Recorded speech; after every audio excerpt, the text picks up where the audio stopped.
So what you see on your screen, hopefully now, is Pages 3D. That's the startup screen you'll get when you run the software. You can start by creating a new document, which would just give you a blank page to work from, where you would import various information to create your document freeform. Or you can start from a template. And you still have the freeform ability, but you get a nice start to it. A lot of times people will take our stock templates. Let's do a template here. The stock templates, there's a bunch of them included, organized into various categories.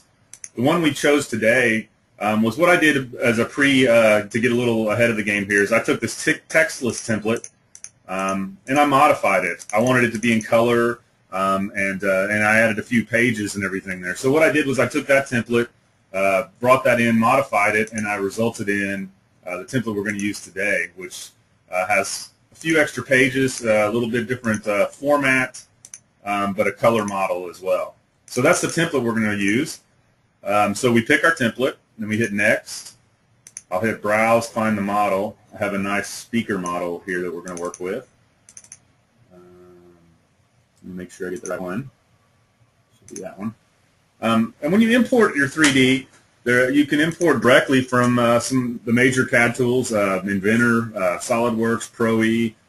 We also support products like SketchUp. We have various interchange formats, starting with step files, IGES. When you get into the graphical side of things, you have the OBJ 3DS, Parasolids, all kinds of different formats that you can bring in. Today we're going to bring in a solid assembly directly, and then we're going to work from that. So we'll just hit Open on that. And then when we hit Finish, what this will do is it'll put the 3D model into that template that we chose. And we'll be able to start directly from that. And one of the things I did with the template, here you go. Okay, so there's our speaker model coming out of SolidWorks. And as you can see here with the scroll bar, we started a number of pages, and we'll go through each of those in time here. And on the first page, you'll see that we modified that template to be more specific to my fictional ABC company. I should have typed in the address and everything, but I left that here just as an exercise. I guys a little bit about the interface real quick. There's two modes. Edit page puts us into a mode where I can click on the page elements and I can position them. So for this one, I just click down here and I'm actually going to type in an address. Let's see. So we just select and we type in text or whatever you need to do. And we can type in the rest, phone numbers and everything, but that's pretty much how you work with the software. You type into the text boxes. This is just an image that's dragged out onto the page. The 3D, I could resize that, reposition that, but I'm just going to stick with what the template gave us for this one. And then we'll go to our regular, we'll turn off the editing of the page mode. Now we'll be able to use our mouse to interactively manipulate the 3D information and set up our graphics throughout our document. So the first thing we want to do on this graphic is I need to change and make this, since this is a customer-focused printed manual, I don't want this blue engineering color on my speaker anymore. So I'm going to go to my materials ribbon, and I'm going to pick from the stock templates. There's a textured plastic, this blackish gray plastic. It looks more like the real speaker that we're going to be putting together. And I'm just going to pick that material, then I'm going to use this eyedropper to apply it to the various panels of wood. And get the last one over here. And when we're done, we just hit the Done button here, and that closes out the material editing, and we can get it back into a suitable position for our first page. I'm actually going to pull up the viewpoint panel, and I'm going to use the isometric button here to get it back into something crisper. The materials, there's a number of stock materials included with the product. It's all done on this materials ribbon, so it's very organized. If I wanted to tweak the color, when I had that material selected, I could have just used this pull down here to tweak the color however I wanted, using a theme color or any of the standard colors. You can pick materials and edit them that way. So there's a lot of functionality here. You can save off your own user materials, and you can share those with other users, so everybody's working with the same material library, having a custom library that way. And then this one here shows all the materials applied incoming when the model comes in from the CAD tool. So that's really all we want to do on the first page of our multi-page manual.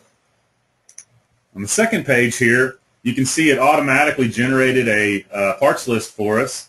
And this part up here is where we want to set up the tools required for our activities here.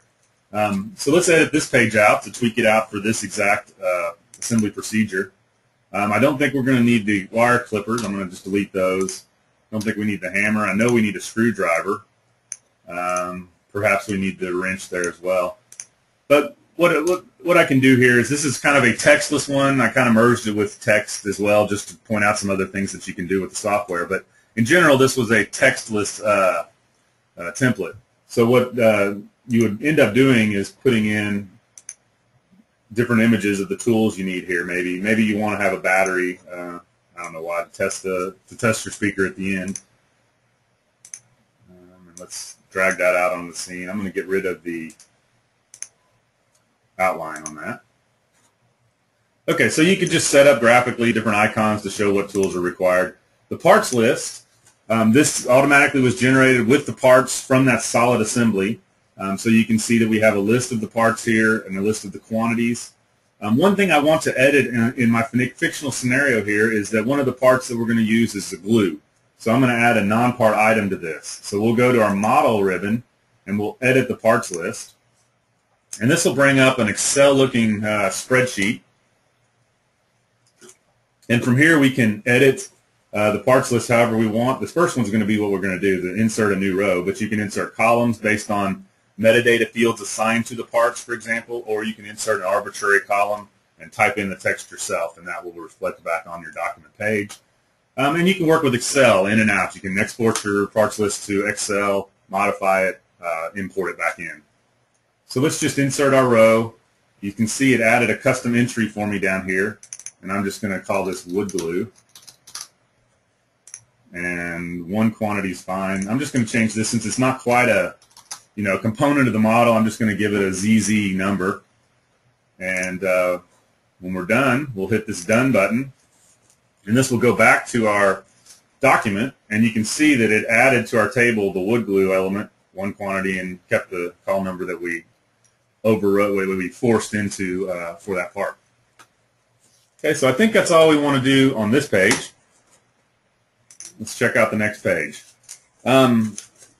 I guess we're into the point of just inserting some text. I'm going to do a couple pages here with some text on one page, and then we'll do a text spec graphics and give some people the ideas of how the speaker should perform in the sound spectrum. Okay, so let's just take this.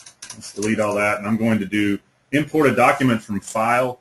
This will allow you to take, let's say somebody has saved off a Word doc that has the technical specifications for this product. We can import this from a file, and I happen to have a little doc file here ready to go. And that'll open it up. Same formatting that you had put together in Word. If there's images in there, those will be inserted. If this is longer than the single text box, you can link text boxes together and span multiple pages. Same idea applies to columns. You can span between different text boxes across different columns. So, okay, so that's all we want to do on that page. We insert our text there. And what we're going to do now is insert another page with this same field. So I'm going to go to the Home ribbon, New Page, and if I scroll down, you'll see where it says Document Templates. These are the different templates that came in with the document that we chose to begin with. So the template we chose to begin with. So I'm just going to pick another one of these. We're just going to do a quick insert, and that'll insert a blank one. And I don't want to use the text box, so I'm going to cut that. And we're just going to insert a couple images on this page. So we click the image insert ribbon, go to the image, and then I just drag out a box. And we go to our set of images here. Here's a picture of one version of the speaker. Place that over here, I suppose. Turn off the line. There's another kind of a schematic. You can also, these are just images in this case, but you can bring in CAD files as well. You could bring in your 2D CAD in a case like this. for setting up maybe some of the specifications or different information that would be applicable to your CAD files, 2D CAD. So we'll put one last one down here. And here's the curve for the speaker.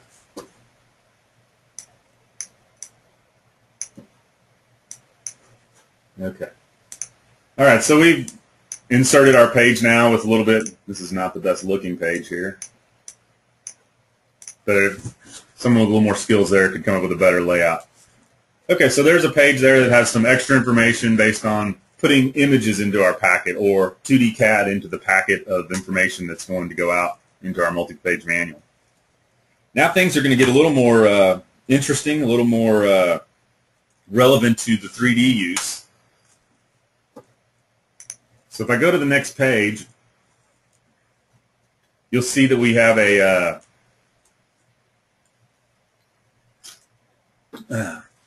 number of views set up. This doesn't make a lot of sense. It's basically set up as a template. So you have a page with 9 different views on it, all of the same model in this case. But what we're going to do is I'm going to delete this page, and then we're going to reuse the same page as the template. So if I go to my home ribbon, then I hit delete, that'll take that page out. And then we'll go back up one. And we're going to do a new page. We're going to use that 9x9 layout page. But instead of just doing a quick insert, we're going to actually insert a view for each of the parts in our bill of materials. So this is going to give us a graphical version of the of all the different parts. They'll have isolated views of the parts. You've seen these kind of things in catalogs that you might pick up where it shows you the screws and everything for your home installation. So we'll just do one part per row, and when I hit finish, this will go do a little processing for me, and then it automatically inserted however many pages necessary to get an isolated view of every part in your parts list.